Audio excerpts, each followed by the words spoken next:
안녕하세요 여러분, 공음입니다. 오늘 카트리그 감상문에서 볼 매치는 이스테츠와 락스의 경기. 진짜 충격과 반전의 매치였던 것 같고요. 우선은 이 매치가 애결을 가긴 갔습니다. 근데 애결 자체도 그렇고 그 전에 1, 2세트도 그렇고 모든 것이 예상과 다른 방향으로 흘러가면서 상당히 흥미로운 매치였던 것 같습니다. 애결 이전에 1, 2세트 간단하게 짚고 가도록 하겠습니다. 우선은 승부 예측, 이게 이렇게 밀릴 일인가요? 4%는 좀 너무한데 이스테츠가 4%라 제 채널을 구독하셨거나 시청하시거나 하시는 분들은 좀 카트리그를 하드하게 보시는 분들이잖아요, 솔직히. 그렇다 보니까 커뮤니티 승부 예측을 따로 궁금해서 올려본 적이 있었는데 거기서는 아마 이스테츠가 10% 넘게 먹고 있던 거로 기억을 하거든요.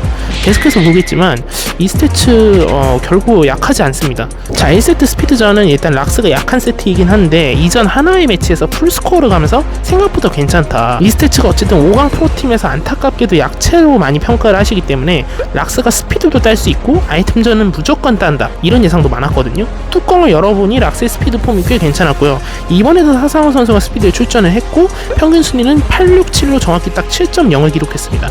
다만 제가 지난번 하나전에도 말씀을 드렸었는데 나머지 세 선수의 화력이 보통이 아니에요. 이날 신종민 선수가 골습을 8학원에 타고서 평균 순위 3.33을 기록하기도 했고요.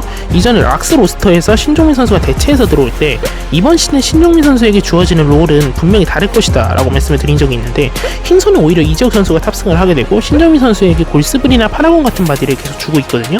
포지션 표기도 러너로 되어 있기도 하고 이번 시즌 신종민 선수의 활약이 굉장히 기대가 되는 부분입니다. 전체적인 스피드 과정 자체도 락스가 주도하는 트랙들이 대부분이었고요. 이스테츠 입장에서 봤을 때는 저는 락스가 잘한 것도 있지만 이스테츠의 고질적인 문제 아닌 문제라고 봐야 될까요? 꼭 누구 하나가 이상하게 7, 8고가 돼요. 그걸 돌아가면서 하기도 하고 게임 자체를 결국 내내 리드를 당하는 느낌이었다. 그리고 또 하나는 이재욱 선수의 흰소에 비해서 김지민 선수의 흰소가 이날 조금 많이 아쉬웠다. 평균 순위는 875로 6.66을 기록했고 옵저버에 진짜 잘 안 보이긴 했어요. 탑 프로팀이나 경기들을 보시면 흰소가 어려울 때도 그렇고 유리할 때도 그렇고 플레이 메이킹에서 압도적인 비중을 차지하기 때문에 게임이 어려워질 수밖에 없었고 사실 지난 프릭스전에서 보여줬던 흰소하고는 좀 차이가 있는 경기력이었다라고 봅니다.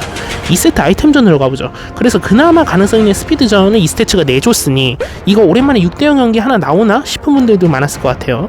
그러나 하나가 이기지 못했던 락스의 아이템은 이스테츠가 3대2로 접전 끝에 따내는 대반전을 또 하나 보여줬습니다. 경기 후 인터뷰에 의하면 락스가 조금 방심을 했다, 이런 얘기도 나왔고요. 그리고 이스테츠가 일단은 지난 시즌부터도 느낀 건데 아이템이 결코 약하지가 않아요. 스피드든 아이템이든 그렇게 5강 중 최악치로 평가받을 전력도 전혀 아니고 앞으로도 충분히 가능성이 있다고 말하고 싶네요. 어쨌든 그래서 세트를 1대1 서로 나눠 먹은 거는 그런가 보다 하겠는데 락스가 스피드를 먹고 이스테츠가 아이템을 먹는 아이러니한 상황이 됐습니다.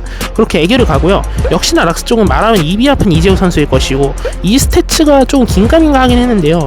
저는 그래도 전대훈 선수가 나오지 않을까 생각하긴 했거든요. 지난 시즌에 전대훈 선수가 박인수 선수에게 패배하긴 했습니다만 그렇게 애결을 여러 차례 최근에 실패했던 선수도 아니고 이전에 인터뷰나 이스테츠 관련 피셜을 여러 개 종합했을 때 이스테츠 안에서는 전대훈 선수가 무조건 애결을 좀 책임지고 나가기로 되어 있는 이런 분위기가 있었거든요. 그리고 전대웅 선수가 이날 또 2-3-2로 8학원 타고 평균 순위 2.33 기록했었단 말이지. 그런데 하나 간과한 게 지난번 한락전도 그렇고 이재욱 선수가 계속 흰소를 타고 나온다는 거죠. 그러니까 이게 진짜 흰소가 이번 이 시즌1을 지배하고 있다는 점이기도 한데 흰소는 흰소로밖에 대응할 수가 없다는 거죠. 물론 골스볼도 때에 따라서 쓸 수 있긴 하지만 트랙도 팩트공이 나왔고 그래서 그게 떠오르니까 그러면 김지민 선수가 나오나 생각도 했는데 오늘 컨디션이 별로 안 좋았잖아. 어쨌든 김지민 선수가 나오지 않았고 노준현 선수가 흰소를 끌고 나오게 됐습니다.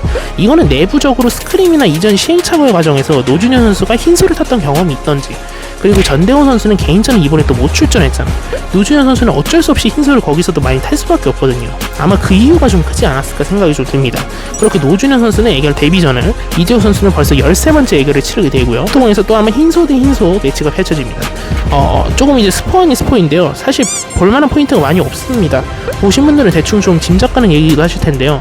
일단은 같이 보겠습니다. 출발했고요. 노준현 선수가 스타트는 되게 순조롭게 잘 끊었거든요. 근데 여기서 한번 긁습니다. 그래서 여기서 이재욱 선수가 앞 포지션에 딱 잡는데요. 뭐 큰 의미가 없을 수도 있지만 스포하자면 이 이후로 노준현 선수가 단 한 번은 이재욱 선수 앞을 잡아놓지 못하고요. 아무리 흰소 대 흰소 매치더라도 이게 흰소가 앞에 있으면요 그냥 빡빡해요. 그래서 저는 이때 솔직히 그냥 한번 긁은 거일 수도 있겠지만 내심 좀 아쉬웠습니다. 이재욱 선수가 그간 보여주던 애결 승리 패턴, 스타일, 그리고 주행 피지컬, 흰소 1렙이더라도 그래도 노준현 선수가 최대한 저는 앞포지션을 오랫동안 잡아놓는 게 유리하다고 생각했거든요. 어쨌든 그렇게 한번 위치가 바뀌고요. 뒤에서 계속 따라가다가 진짜 별일 없이 2렙에 들어갑니다.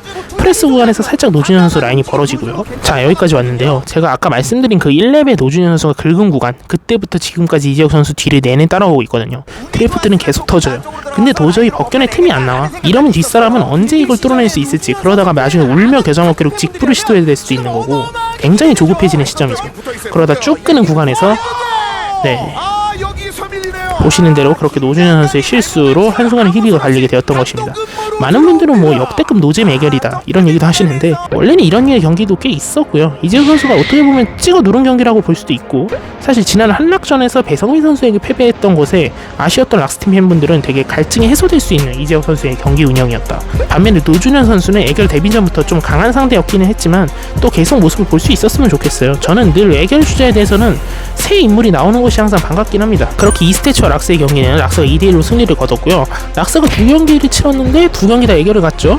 이재혁 선수가 지금 애결 13전 8승 5패인데 최대 출전이 이영혁 선수의 17경기거든요. 이번 시즌 안에 이러다 깨는 거 아닌가 모르겠어요. 이스테츠 입장에서는 사실 이 매치 패배도 패배인데 프로즈니 프릭스를 그냥 꺾어버렸단 말이에요. 무난하게. 사실 한락슨에게 패배하더라도 우리는 또 프릭스와 와일드카드를 갈 수 있어, 이런 생각도 좀 있었을 텐데, 이 상황이면 이스테츠가 프로즌과의 매치에 사활을 걸어야 될 것 같습니다. 오늘 영상은 여기까지고요. 3월 17일 수요일 경기, 사실 많은 관심이 있었던 매치업은 아니었는데 솔직히 저는 지금까지 있었던 카트리그 데이 중에 제일 재밌었습니다. 영상 나가시면서 구독하기 한 번씩만 부탁드리고요. 저는 다음 영상에 더 재밌는 영상으로 돌아오도록 하겠습니다. 지금까지 궁금이었습니다. 감사합니다.